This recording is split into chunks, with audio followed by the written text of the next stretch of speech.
Everyone, कैसे आप सब। आज हम डिस्कस करेंगे अबाउट रमसा, दैट इज़ राष्ट्रीय माध्यमिक शिक्षा अभियान। आज़ादी के बाद हमारे देश में जो शिक्षा का स्तर था वो काफ़ी कमज़ोर था और यहाँ पर जो साक्षरता थी वो बहुत ही कम थी, मात्र 12%। गवर्नमेंट के द्वारा शिक्षा के स्तर को बढ़ाने के लिए समय समय पर विभिन्न आयोगों का, कमीशनों का गठन किया गया और उनकी सिफारिशों पर अनेक जो अभियान चलाए गए और शिक्षा को इम्प्रूव करने के लिए अनेक कदम उठाए गए। तो इन्हीं में से एक इम्पॉर्टेंट कमीशन था कोठारी कमीशन 1964, जिन्होंने अनेक रिकमेंडेशन दी और इसी के आधार पर हमारे देश में पहली राष्ट्रीय शिक्षा नीति नेशनल एजुकेशन पॉलिसी 1961 बनी और पूरे देश में लागू हुई, जिसका स्ट्रक्चर था 10+2+3। तो इससे भी शिक्षा में काफ़ी सुधार नहीं हुआ, इसलिए गवर्नमेंट के द्वारा 1986 में सेकेंड एजुकेशन पॉलिसी लाई गई और इसे 1991 में अमेंड भी किया गया, संशोधन भी किया गया। और हाँ, एक बात और, पहले जो एजुकेशन था दैट इज़ स्टेट का सब्जेक्ट था, स्टेट लिस्ट में था, लेकिन 1976 में 42nd कॉन्स्टिट्यूशन अमेंडमेंट के द्वारा इसे कॉन्करेंट लिस्ट, समवर्ती सूची में ला लिया गया है, जिस कारण अब केंद्र भी शिक्षा पर अपने नियम कानून बना सकती है। ओके, रमसा की घोषणा 15 अगस्त 2007 को तत्कालीन प्रधानमंत्री मनमोहन सिंह जी के द्वारा, जो लाल किले पर उनका भाषण होता है तो वहाँ पर से माध्यमिक शिक्षा के लिए उन्होंने रमसा अभियान स्टार्ट करने की घोषणा की। ओके, और मार्च 2009 में जो रमसा था वो शुरू कर दिया गया, किसकी तर्ज पर? सर्व शिक्षा अभियान के तर्ज पर। ओके, फिर इसे राज्य स्तर पर राज्य माध्यमिक अभियान समिति का गठन किया गया, जिला स्तर पर जिला माध्यमिक शिक्षा अभियान समिति का गठन किया गया है, जिसके आधार पर स्कूलों में जो देखा जाता है कि जो अभियान की जो भी सिफारिशें हैं वो सही से लागू की गई हैं या नहीं, और जो राष्ट्रीय माध्यमिक शिक्षा अभियान समिति है वो इन समितियों को अनुदान देती है उस आधार पर। ओके, तो अब हम इसकी वित्त व्यवस्था की बात करते हैं। तो जो ये रमसा है, ये योजना है केंद्र और राज्य दोनों के द्वारा चलाई जाती है, जिसमें केंद्र 75% फंडिंग करता है और राज्य सरकार 25% फंडिंग करता है। ये थी 11वीं पंचवर्षीय योजना 2007 to 2012 में। फिर 12वीं पंचवर्षीय योजना में केंद्र सरकार और राज्य सरकार का जो फंडिंग रेशियो था 50-50% हो गया, और जो विशेष राज्य थे नॉर्थ ईस्ट के, उनका अनुपात था 90% फंडिंग सेंट्रल गवर्नमेंट करेगी और 10% फंडिंग स्टेट गवर्नमेंट करेगी। दोनों पंचवर्षीय योजनाओं में यही रहा। ओके, अब है रमसा के मुख्य लक्ष्य। इसके दो मेन लक्ष्य हैं, ऑब्जेक्टिव हैं, दैट इज 2015 तक 15 और 16 वर्ष की जो आयु वर्ग है उसमें 100% बच्चों, मतलब 100% बच्चों को माध्यमिक शिक्षा कक्षा 9 और कक्षा 10 सुलभ कराना। दैट मीन्स उनका 100% एनरोलमेंट कराना 2015 तक, और 2020 तक 100% बच्चों को माध्यमिक शिक्षा पूरी करने हेतु रोके रखना, मतलब उनका ड्रॉप आउट होने से बचाना। ओके, तो अब है रमसा की अभी योजनाएं, दैट इज स्ट्रेटजीज। तो रमसा के जो लक्ष्य थे उनको प्राप्त करने के लिए निम्न स्ट्रेटजी बनाई गई है। तो पहला है, जो भी हमारे प्राइमरी हायर प्राइमरी स्कूल थे उनमें जिनके अपने भवन है, दैट मीन्स जिनकी बिल्डिंग अपनी है और जो विस्तार है उसके लिए भूमि खाली पड़ी है। जैसे आपने देखा होगा गवर्नमेंट स्कूल में काफ़ी ज़मीन रहती खाली, या पुराने खंडर रहते हैं, तो उस टाइप के। तो अगर ऐसे हैं तो उसमें 4 अतिरिक्त पढ़ाई कक्ष एवं आवश्यक जो लैब्स हैं, प्रयोगशाला है, उनका निर्माण कराकर और उसमें आवश्यकतानुसार शिक्षकों की नियुक्ति करके उन्हें माध्यमिक विद्यालयों में समुन्नत किया जाएगा। दैट मीन्स जिनकी भी अपनी बिल्डिंग है और उनके पास भूमि खाली पड़ी है, दैट मीन्स उसमें वो 4 और जो क्लासेस हैं वो बना सके और लैब बना सके। अगर ऐसे विद्यालय हैं हायर प्राइमरी स्कूल, तो वहाँ पर माध्यमिक शिक्षा के लिए 9-10 के लिए खोली जा सकती है। ठीक है।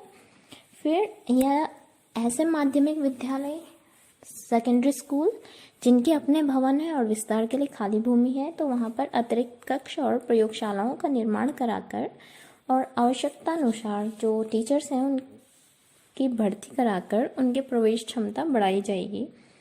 दैट मीन्स उसमें क्या किया जाएगा, 9-10 में जैसे आपने देखा होगी स्ट्रीम होती हैं गर्ल्स के लिए मेनली, वहाँ पे मैथमेटिक्स की जगह वो होम साइंस रख सकती हैं। तो इस टाइप के जो क्लासरूम बनाने के लिए अगर वहाँ पे खाली ज़मीन है तो वो बना सकते हैं। ओके।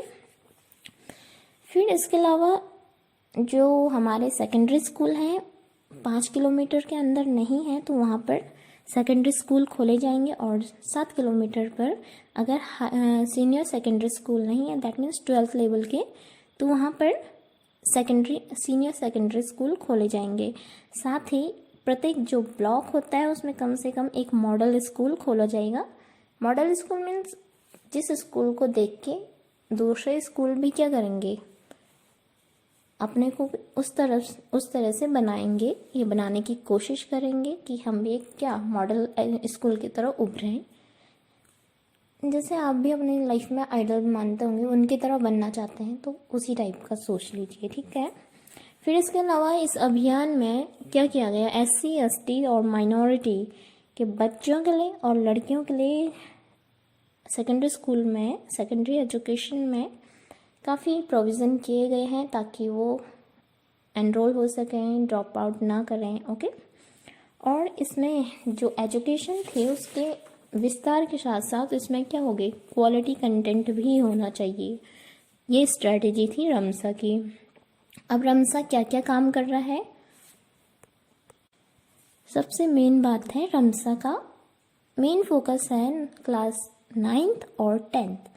जो एज होती है क्लास 9th और 10th के लिए 15 और 16 वर्ष का जो बच्चा होता है, जो 15 इयर्स ओल्ड होता है वो 9th क्लास के लिए, और जो 16 ईयर है दैट इज़ 10th क्लास के लिए। ओके।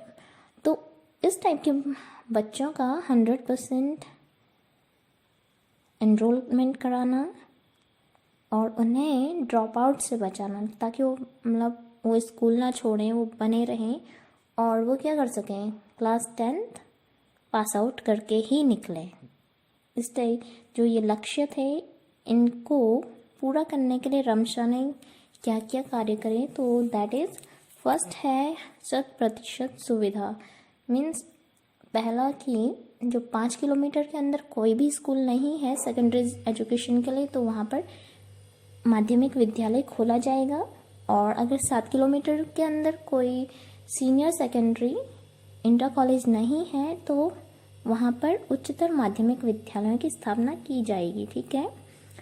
और सेकेंडरी एजुकेशन को बढ़ावा देने के लिए भौतिक संसाधन जैसे अतिरिक्त कक्षा बनाई जाएंगी, लैब्स बनाए जाएंगे, libraries, art and craft, toilets, पीने के पानी की सुविधा, बिजली, टेलीफोन, इंटरनेट आदि उपलब्ध कराए जाएंगे। इसके अलावा क्या कराई जाएंगी, SC ST एवं माइनॉरिटी वाले स्कूल खोले जाएंगे। नेक्स्ट है 100% नामांकन। पहले तो हम सुविधा देंगे, सुविधा के बाद हम 100% एनरोलमेंट करवाएंगे बच्चों का।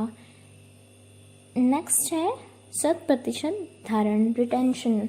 अब हमने एनरोलमेंट करा दिया है तो उन बच्चों का ड्रॉप आउट ना हो। उन ड्रॉप आउट से बचाने के लिए बच्चों को क्या करना चाहिए, उनको प्रॉपर एजुकेशन दी जानी चाहिए जिसके लिए आवश्यकता होती है टीचर्स की। तो गवर्नमेंट ने इस अभियान के अंतर्गत शिक्षक और छात्र का रेशियो रखा है, एक शिक्षक कितने 30 स्टूडेंट पर होगा, ठीक है, 30 स्टूडेंट पर एक शिक्षक की नियुक्ति की जाएगी। जो साइंस है, मैथ्स है और इंग्लिश है, उस एजुकेशन पर विशेष फोकस दिया जाएगा, क्योंकि इन क्षेत्रों में या इन सब्जेक्ट में बच्चे वीक होते हैं। नेक्स्ट है, जो हमारे टीचर्स होंगे उनके लिए स्पेशल ट्रेनिंग प्रोग्राम होंगे, ताकि टीचर्स जो न्यू टेक्नोलॉजी है उनको इंट्रोड्यूस कराना, ताकि वो ICTs का प्रयोग करके बच्चों को टेक्नोलॉजी से रिलेटेड एजुकेशन दें, ताकि बच्चे भी मॉडर्न टेक्नोलॉजी को समझ सकें और उसके अनुसार अपनी एजुकेशन कंप्लीट करें। नेक्स्ट है, जो हमारा करिकुलम होगा उसमें सुधार किया जाएगा। दैट मीन्स उसमें एजुकेशन, प्रॉपर एजुकेशन होगी, स्पोर्ट्स होगा, एक्सरसाइज होगी, योगा होगा, ओके। इसके अलावा आर्ट एंड क्राफ्ट, क्रिएटिविटी, इस टाइप के प्रोग्राम भी रखे गए हैं। और इसके अलावा जो हमारे टीचर्स हैं उसमें फीमेल टीचर्स की नियुक्ति पर विशेष जोर दिया गया है, क्योंकि फीमेल से क्या होता है, बच्चों को एक माँ के रूप में उनको एडेप्टेशन किया जा सकता है उनका। तो रमशा की जो उपलब्धियां हैं वो क्या रही हैं, 2012 तक इन्होंने क्या करा है, 500 नए मॉडल स्कूल खोले हैं, लगभग जो 2500 स्कूल हैं वो माध्यमिक विद्यालय में समुन्नत हो गए हैं। और जो 2000 से पहले के माध्यमिक स्कूल थे, सेकेंडरी एजुकेशन वाले स्कूल थे, उनमें क्या कर